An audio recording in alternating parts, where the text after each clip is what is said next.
할렐루야! 예수님 부활했습니다. 아멘. 여러분, 기독교 역사상 가장 생명력이 강한 시기는 언제일까요? 제가 보기를 한번 드려보도록 하겠습니다. 1번 현대교회, 2번 근대교회, 3번 중세교회, 4번 초대교회. 어딥니까? 4번. 다른 분들은 몇 번? 4번 말고 또 있어요? 맞습니다. 누가 뭐라 해도 초대교회가 가장 생명력이 강했던 그런 시기입니다. 그 사실을 알 수 있는 두 가지 증거가 있습니다. 한 가지는요, 이 초대교회 당시 기독교인들이 이 기하급수적으로 산불처럼 정말 늘어났다고 하는 사실입니다. 로드니 스탁이라고 하는 사회학자의 연구에 의하면요, 기원 후 40년에 전 세계 기독교인들이 한 1000명 정도밖에 되지 않았다고 합니다. 아주 작은 인원인 것이죠. 그런데 기원 후 300년이 되었을 때 로마 제국 안에만 기독교인들의 숫자가 600만 명이 되었다고 합니다. 그 당시 로마 제국 전체 인구가 6천만 명이었으니까요, 아주 짧은 시간에 기독교 인구가 1000명에서 600만 명으로, 그것도 전 세계 기독교인이 1000명이었는데 로마 제국 안에 기독교인만 600만 명으로 그렇게 늘어나는 놀라운 일이 있었습니다. 또 하나 초대교회의 생명력에 관한 증거는요, 이 10분의 1의 기독교인들, 로마 제국에 살았던 10분의 1밖에 안 되는 이 기독교인들이요, 죽음을 두려워하지 않았다라고 하는 사실입니다. 그들이 가진 신앙이라고 하는 것은 죽음을 두려워하지 않는 그런 신앙으로 무장이 되어 있었습니다. 그러니 도저히 로마가 버틸 수가 없어서 로마는 313년에 기독교를 국교로 아예 받아들이는 그런 나라가 되었습니다. 여러분, 참으로 놀라운 일입니다. 많은 학자들, 많은 또 신학자들이 이 대목에서 질문을 던지는 것이죠. 교회가 어떻게 이렇게 급속도로 커질 수 있었느냐? 어떻게 믿는 자들의 숫자가 이렇게 급속도로 많아질 수 있었느냐? 당시에는 인터넷이 없었으니 유튜브로 목사님들의 설교를 듣고 예배를 드리고 그런 것도 불가능했거든요. 교통수단이 없어서 요즘처럼 가고 싶은 교회가 있으면 여러분 차를 타고 30분이고 1시간이고 2시간씩 예배 드리러 가는 분들이 많거든요. 근데 그때는 그 또한 불가능했습니다. 그런 상황 속에서 어떻게 기독교인의 숫자가 전 세계 1000명에서 로마 제국 안에만 600만 명으로 늘어날 수 있었는가? 게다가 어떻게 그들의 신앙의 모습이 죽음을 불사한 그와 같은 이 모습으로 철저하게 신앙의 사람들로 설 수 있었는가? 학자들이 참 궁금해했습니다. 여러분들은 어떠십니까? 여러분들은 왜 그들이 그렇게 믿는 자가 늘어나고 그들의 신앙이 죽음도 불사하지 않는 그런 신앙의 사람들로 여러분 무장이 되었을까요? 그 이유를 여러분들은 무엇이라고 생각하십니까? 혹시 여러분들의 마음속에 성령 충만이라고 하는 거 생각하시는 분 계신가요? 계실 수 있습니다. 맞아요, 여러분. 성령 충만도 답 중에 하나입니다. 그런데 성령 충만은요, 사도행전이 본문이었을 때 정답입니다. 사도행전은 이 초대교회의 부흥이 바로 이 마가의 다락방에 임했던 성령 임재의 사건, 성령 충만의 사건이라고 증거하고 있기 때문입니다.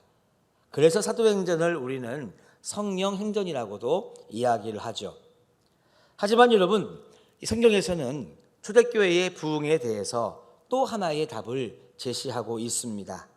저는 그 답을 말씀드리려고 하는 거죠. 제가 한번 힌트를 드려보겠습니다. 힌트는 뭐냐면 당시 초대교회 교인들의 고백입니다. 그 고백이 답이 되는데요. 바로 이와 같은 고백입니다. 자, 예수 그리스도는 뭐뭐 하신 분이다. 옛날 여러분 네이버에 뭐 이런 거 유행이었죠. 자, 이 괄호 안에 들어갈 내용이 뭔지 한번 여러분 채워 보시기를 바랍니다. 예수 그리스도는 뭐뭐 하신 분이다. 아마도 여러분 이런 고백이 가능하겠죠. 예수 그리스도는 병을 고친 분이다. 그렇죠? 말이 됩니까 안 됩니까? 말 됩니다.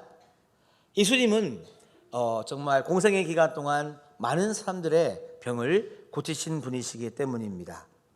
그런데 과연 초대교회가 단지 예수님이 병을 고치시는 분이었다 하는 것 때문에 믿는 자가 늘어나고 그들의 신앙이 정말 죽음도 감당할 수 있는 신앙으로 되었느냐? 저는 그 정도는 아니라고 보는 것입니다. 병 고치는 이야기는요, 기독교 밖에도 많습니다. 게다가 요즘은 병원에서 병을 얼마나 잘 고칩니까? 아무리 명의라고 하더라도 명의를 따르는 이 종교는 없는 것이죠. 자, 그러면 또 괄호 안에 들어갈 문장은 무엇일까요? 이건 어떻습니까? 예수 그리스도는 귀신을 쫓아내신 분이다. 말 됩니까 안 됩니까? 말 되죠. 왜냐하면 성경에 보면 예수님께서 이 귀신을 내어 쫓는 그런 일을 하신 장면이 여러 군데 등장하기 때문입니다. 그런데 과연 초대교회가 예수님이 귀신을 쫓아내시다라고 하는 이 일 때문에 믿는 자가 늘어나고 그들의 신앙이 죽음도 감당할 신앙이 되었느냐? 그럴 수는 없는 것이죠. 예수님보다 귀신을 더 많이 쫓아낸 사람 있습니다. 사도행전에 보면 시몬 마구스라고 하는 마법사가 나오는데요. 그 사람은 하여튼 귀신만 쫓아내는 사람이었던 것 같아요. 참 많이 쫓아냈다고 합니다. 그러니까 예수 그리스도는 귀신을 쫓아내신 분이다. 맞는 말이긴 한데 오늘의 정답은 아닙니다. 또 괄호 안에 무엇을 넣어볼 수 있을까요? 예수님의 따뜻한 마음을 우리가 느껴볼 수 있는 이야기인데 예수 그리스도는 가난하고 연약한 사람들과 함께 하신 분이다. 자, 여러분 이것은 말이 됩니까 안 됩니까? 이 또한 말이 되죠. 예수님보다 얼마나 여러분 예수님만큼 가난하고 연약한 사람들과 함께 하신 분이 있겠습니까? 그래서 이 고백도 참 우리의 마음에 다가오는 그런 분입니다. 실제로 예수님의 삶은 이러했기 때문이죠. 하지만 여러분, 초대교회가 이와 같은 고백, 예수님은 가난하고 연약한 사람들과 함께했던 분이다. 단지 이것 때문에 믿는 자가 역시 늘어나고 죽음도 감당하는 신앙인이 되었느냐? 그렇지는 않다는 것입니다. 역사를 보면 가난하고 어렵고 연약한 사람들을 도왔던 사람은요, 예수님보다도 더 많이 등장하고 있습니다. 단지 그 이유만으로 그렇게 착한 사람들, 선한 사람들이 종교를 만들지는 않습니다. 더 얘기하면 너무 지루할 것 같아요. 이제 정답으로 들어가 보도록 하겠습니다. 교회가 교회되고 교회가 생명력이 넘쳐나는 그런 정말 종교가 된 이유, 거기에는요 이와 같은 고백이 있었기 때문입니다. 그 고백은 바로 오늘 주시는 성경 말씀, 본문의 말씀인 것입니다. 우리 한번 데살로니가전서 4장 14절의 말씀을 읽어볼 텐데요, 세번역으로 한번 봉독해 보도록 하겠습니다. 앞에 나오는 세번역의 말씀에 노란색 부분만 같이 읽어봐요. 자, 시작. 우리는 예수께서 죽으셨다가 살아나신 것을 믿습니다. 아멘. 바로 이것이 정답입니다.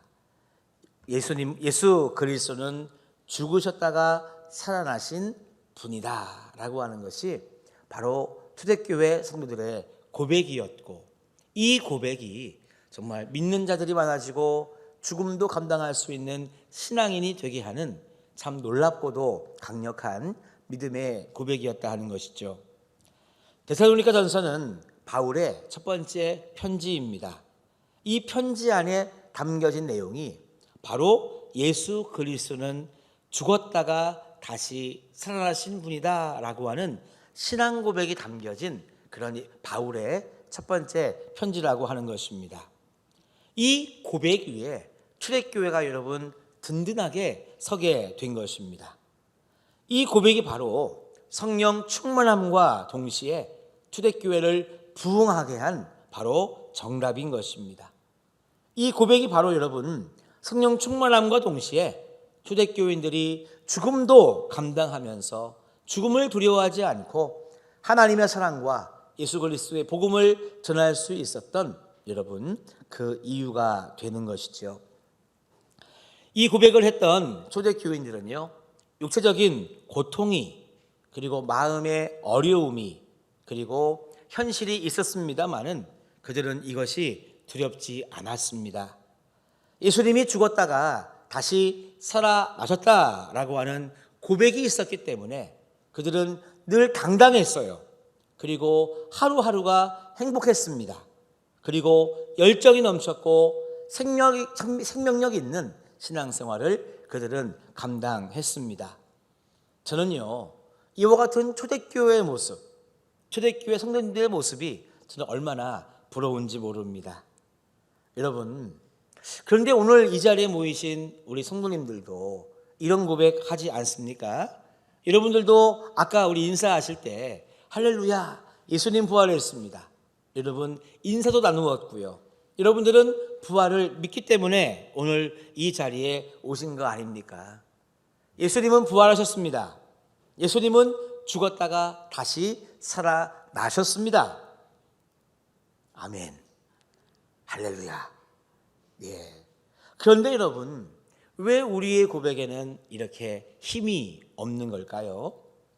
왜 우리의 삶에는 생명력이 없는 걸까요? 왜 우리의 발걸음에는 여러분 이 영향력이 없는 걸까요? 왜 우리는 부활을 고백하면서도 기쁨이 없는 걸까요? 그렇게 예수님 사랑한다고 여러분 고백하시면서 왜 여러분들에게는 감사가 없는 걸까요?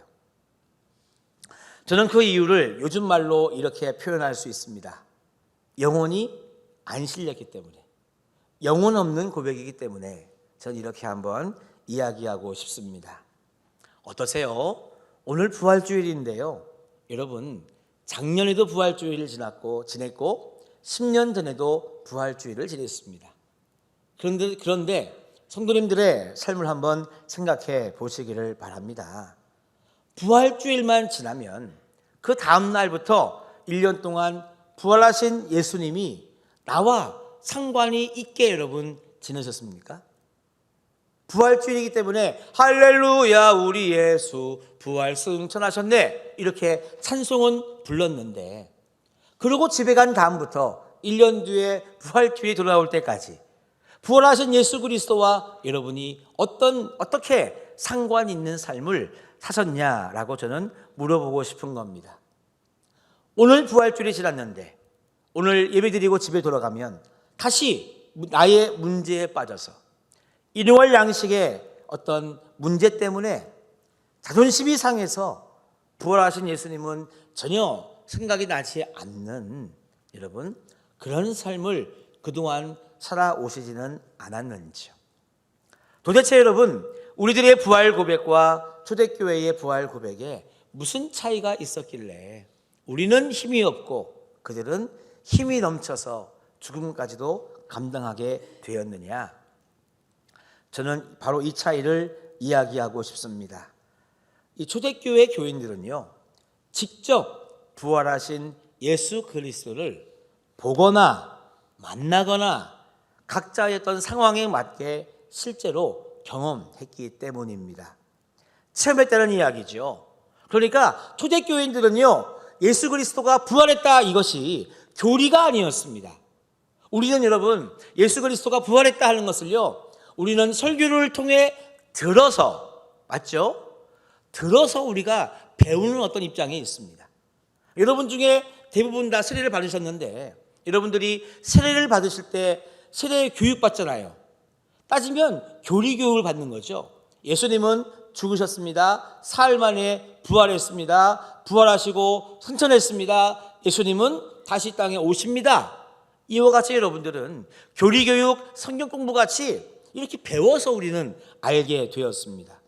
그런데 여러분, 초대교회인들의 이 부활의 고백은요, 결코 공부해서 안 것, 교육을 받아서 깨달은 것, 신학적인 여러분 무슨 수양을 해서 깨달은 것이 아니었습니다. 그들은요, 다양한 방법으로 예수 그리스도의 부활을 체험했던 사람들이었기 때문입니다. 그래서 초대교인들의 이 부활 신앙은요, 곧 체험 신앙이었습니다. 그래서 여러분, 성경을 이렇게 읽다 보면은요, 성경에서는 예수님의 부활을 선포로 이렇게 끝나는 것이지, 예수님의 부활에 대하여 증명하기 위해 여러분 성경의 지면을 할애하지 않습니다. 무슨 말인지 이해가 되시나요? 예수 그리스도의 부활이라고 하는 것은 실제 사건이었고 초대교회 교인들은 이것을 경험하고 믿었기 때문에 성경에는요, 예수님이 부활하신 이유, 왜 부활했을까? 부활하신 이유가 무엇일까? 어떻게 부활했느냐? 이와 같은 것에 대해서 설득하고 뭔가 깨닫게 하려고요, 100페이지, 1000페이지를 여러분 할애하지 않는다는 것입니다. 오로지 성경에 나와 있는 말씀은 어떤 말씀이냐? 부활하신 예수님을 만났던 사람들의 이야기로 가득 차 있는 것이죠. 몇 가지 예를 들어보겠습니다.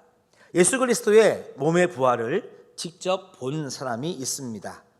도마죠. 요한복음 20장 27절 말씀에 보면 도마에게 예수님이 자신의 몸을 만져보라고 하십니다. 도마에게 이르시되 내 손가락을 이리 내밀어 내 손을 보고 내 손을 내밀어 내 옆구리에 넣어보라. 그리하여 믿음 없는 자가 되지 말고 믿는 자가 되라. 그래서요, 도마는 예수님의 몸을 직접 만져보고서 주님 앞에 무릎을 꿇었죠. 주님, 정말로 부활하신 주님이십니다라고 도마는 무릎을 꿇었습니다. 또 신령한 몸의 부활을 본 사람이 있습니다. 엠마오로 향하던 두 제자였죠. 누가복음 24장 16절 말씀에 보면 그들의 눈이 가리워져서 그인 줄 알아보지 못하거늘. 처음에는 영적인 눈이 가리워져 가지고요, 정말 내 옆에 계신 분이 부활하신 예수님인 것을 몰랐습니다. 그런데 31절로 넘어가 보니까 그들의 눈이 밝아져 그인 줄 알아보더니 예수는 그들에게 보이지 아니하는지라. 영의 눈이 뜨이고 보니까 내 곁에 계신 분이 부활하신 예수님이시다 하는 것을 그들은 보게 되었다는 것입니다. 그런데 여러분, 그렇게 처음에는 못 알아보고 떡을 떼는 순간 눈이 밝아져서 예수님을 알아보게 되었을 때 예수님은 사라지셨습니다. 몸이 사라질 수 있는 것은 예수님이 고린도전서 15장에 나오는 신령한 몸으로 부활했기 때문입니다. 그 다음 무덤에 찾아간 두 여인은요, 흰옷 입은 청년의 이야기를 듣고 부활을 체험했습니다. 마가복음 16장 5절과 6절, 8절에 보면 이렇게 말씀이 나오죠. 제가 5절, 여러분들이 6절, 8절은 같이 보겠습니다. 무덤에 들어가서 흰 옷을 입은 한 청년이 우편에 앉은 것을 보고 놀라매.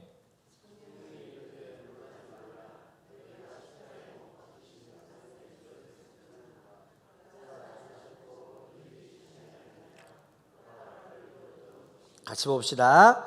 여자들이 몹시 놀라 떨며 나와 무덤에서 도망하고 무서워하여 아무에게 아무 말도 하지 못하더라. 아멘. 자, 이 말씀 중에 여러분 8절에 보면 여인들이 몹시 놀라 떨며라고 하는 말씀이 있습니다. 이 말씀의 헬라어 원어는요, 트레몰로스라고 하는 단어와 엑스타시라는 여러분 이 느낌의 말이 여기에 나옵니다. 다시 말하면 여자들이 몹시 놀라 떨었다라고 하는 말은요, 예수 그리스도의 부활의 소식을 전해 들었을 때 그들이 정말 이 몸으로 예수님의 부활을 체험하게 되었다는 그런 이야기입니다. 그들이 부활의 소식을 들었을 때 떨며 환희를 느꼈다라고 하는 말씀이 성경에 나와 있습니다. 하나만 더 이야기해 볼까요? 바울 선생님의 이야기입니다. 바울은 사도행전 9장에서 부활한 예수를 빛으로 음성으로 만났습니다. 이렇게 여러분, 초대교회는요, 부활하신 예수님을 몸으로, 신령한 몸으로 부활의 소식을 전해 듣고, 아니면 예수님의 음성으로, 빛으로, 또는 다양한 신비한 체험으로 만났습니다. 제가 이렇게 초대교회에 부활한 예수님을 체험했던 이야기를 하는 이유는요, 우리도 예수님을 만날 수 있다는 그 이야기를 여러분들에게 하고자 하는 것이죠. 우리 살아가는 성도 여러분, 우리도 부활하신 예수님을 이처럼 다양하게 만날 수 있습니다. 그런데 여러분, 이와 같은 부활 신앙이요, 안 믿어지는 분들이 이 자리에 계실 수도 있습니다. 하지만 내가 부활 신앙이 안 믿어진다고 해서 마음의 문을 닫지는 마시기 바랍니다. 안 믿겨지는 것이 어쩌면 정상일 수 있어요.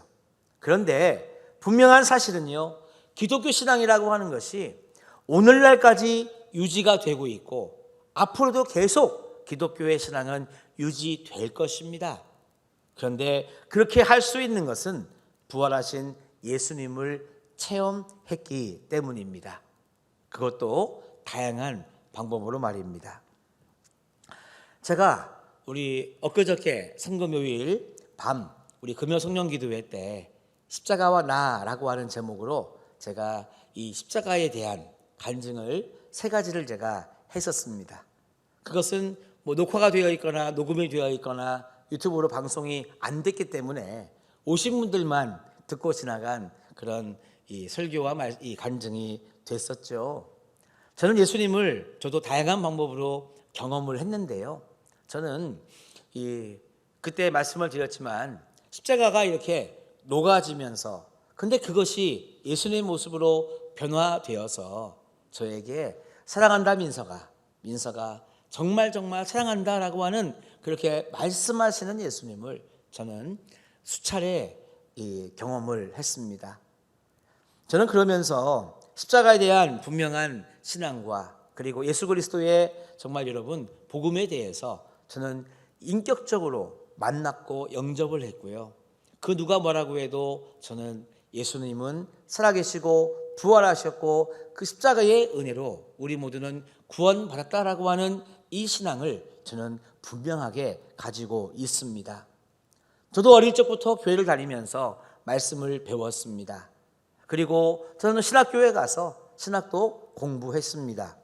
그런데 배워서 아는 신앙과 공부해서 아는 신앙을 넘어서서 저도요, 신비한 방법으로 예수 그리스도의 부활을 그렇게 경험하고 나니까요, 정말 여러분 이제는 누가 뭐라고 해도 흔들리지 않고 정말 누가 뭐라고 해도 버릴 수 없는 신앙을 저 자신은 소유하게 되었습니다.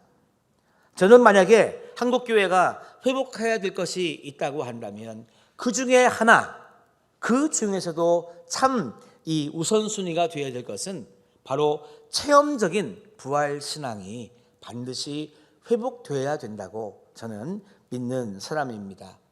왜냐하면요, 초대교회는 예수 그리스도의 부활을 직접 다양한 방법으로 체험했기 때문에 여러분 복음이 전해진 거예요. 확신과 여러분 이 분명한 믿음이 있으니 전할 수 있는 거예요. 애매하면은요 말 못하는 거예요. 나는 하여튼지 간에 뭐 다양한 이유로 교회를 가기는 가는데 부활에 대한 확신이 없으면은요 자신 있게 전하지 못하는 거예요. 교회 와봐라, 좋다, 같이 우리 믿음의 생활을 하자, 이야기를 하기가 여러분 어려운 거예요. 그런데요 부활의 확신이 있으면은요 전할 수 있는 것입니다. 초대교회는 왜 부흥했습니까?